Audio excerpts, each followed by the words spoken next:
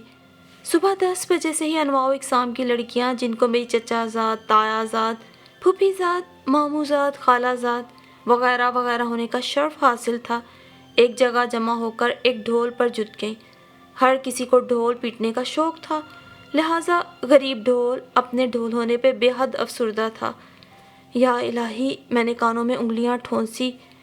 وہ لوگ آنے والے ہیں امی کہ نہیں؟ نہیں بیٹا، وہ تو شام تک ہی آئیں گے۔ پھر یہ لوگ ابھی سے کیوں شور مچا رہی ہیں؟ کاہے کا شور، اچھی رونق ہے۔ یوسف بیٹا، تبھی میری چچی اندر سے آئی۔ ذرا صباحت کو تو دیکھاؤ۔ صباحت کون؟ ارے میری بھانجی اور کون، کپڑے لے کے گئی تھی کب سے استری کرنے، 7 والے گھر، 2 گھنٹے سے اب تک نہیں آئی۔ میں تو نہیں جانتا۔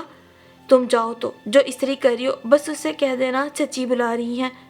ناچار مجھے اٹھنا پڑا۔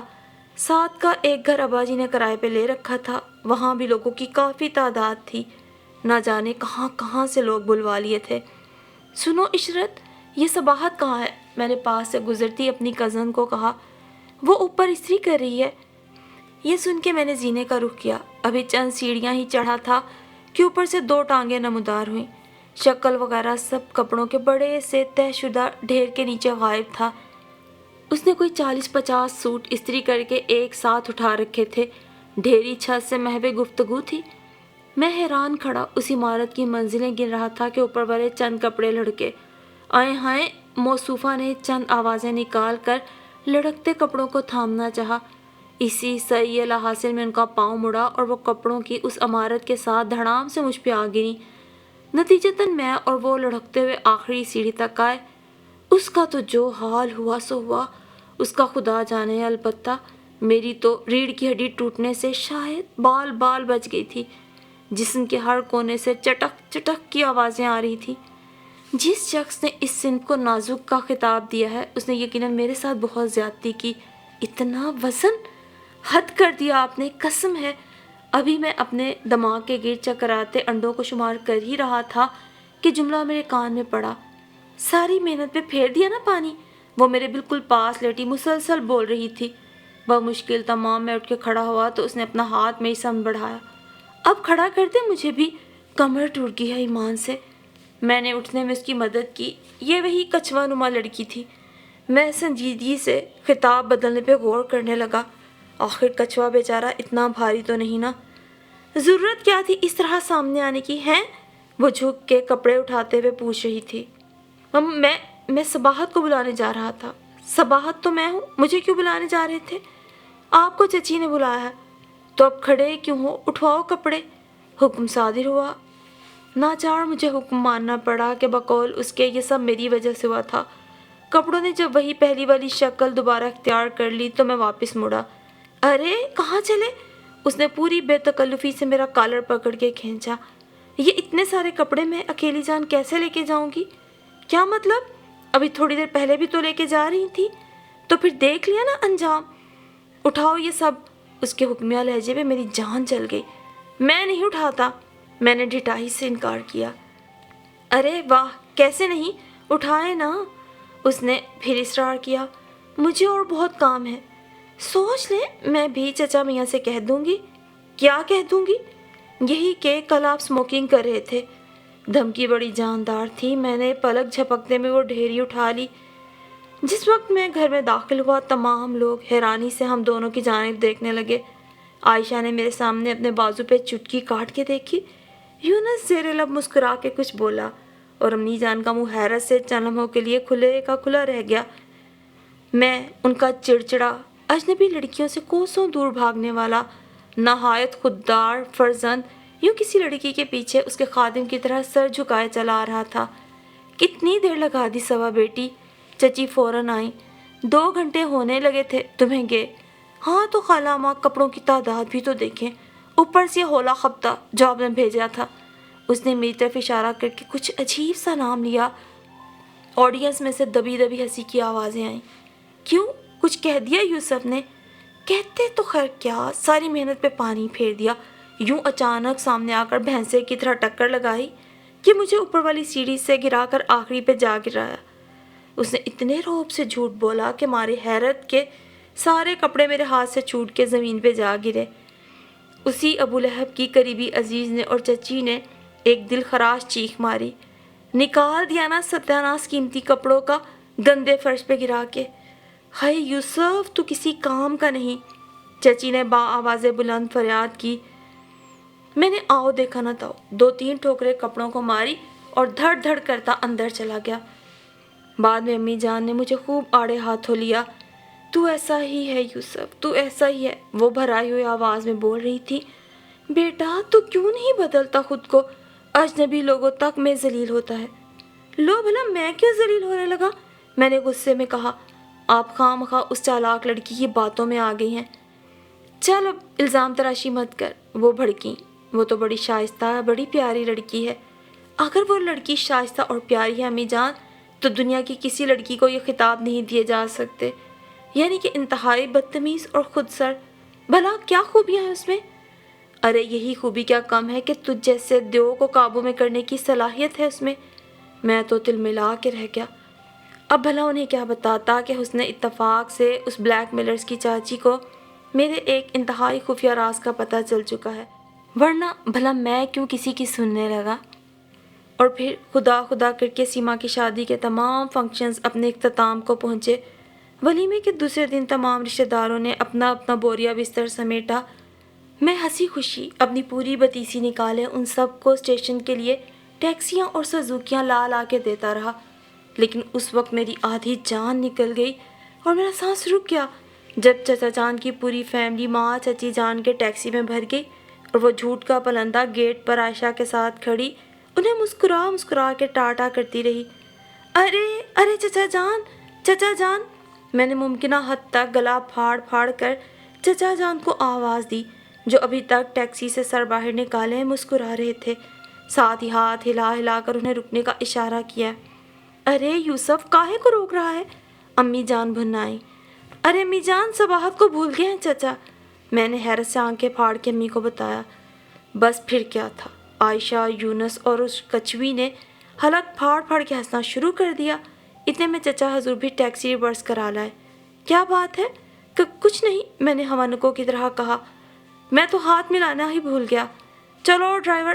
میرے ہاتھ کو نظر انداز کر کے انہوں نے بھنا کر ڈرائیور کو آرڈر دیا۔ باقی لوگ سوائے امی کے ابھی تک دانت نکال رہے تھے۔ کیوں یوسف صاحب؟ وہ نچلا ہونٹ دبا کر شرارت سے بولی۔ میں جانا بھول گئی تو آپ نے یاد دلا دیا ہوتا نا۔ دیکھیے نا، اب تو خالہ ماں مجھے چھوڑ کے چلی گئیں، اب میں کیسے جاؤں گی؟ بھاڑ میں جاؤ! میں بھنا کے اندر چلا آیا۔ اب نہ جانے کب تک اس کی منحوس صورت دیکھنی پڑے گی۔ لو بھلا، بات نہ بات کی جڑ، رک گئی اپنے باپ کا گھر سمجھ کے۔ کوئی تک ہے، کوئی شرافت ہے؟ اب ان کی جھوٹی باتیں سنو اور اوچھی حرکتیں برداشت کرو۔ یوسف باولا ہو گیا ہے؟ امی جان نے حسب عادت پیچھے سے وار کیا اور ہمیشہ کی طرح میری کمر پہ ایک دھموکا جڑا۔ اور جو تیری یہ باتیں وہ بچی سن لے تو کیا سوچے؟ بس پھاڑے گا گلا بنا سوچے سمجھے۔ تو کیوں رک گئی وہ آخر؟ کیا کام ہے؟ میں دل ملایا۔ ہاں ہے کوئی کام، پھر تجھے جاننا کیا ضروری ہے؟ 2 روٹیاں اس کی تجھ پہ تو بھاری نہیں پڑیں گی۔ 2 روٹیاں؟ میں ہنسا۔ اس غلط فہمی میں مت رہیے گا والدہ محترمہ کہ وہ صرف 2 روٹیاں کھاتی ہے۔ 2 روٹیاں کھانے والے اتنے بھاری نہیں ہو سکتے۔ ایمان سے امی جان، میری تو بیک بون فریکچر ہونے ہی لگی تھی۔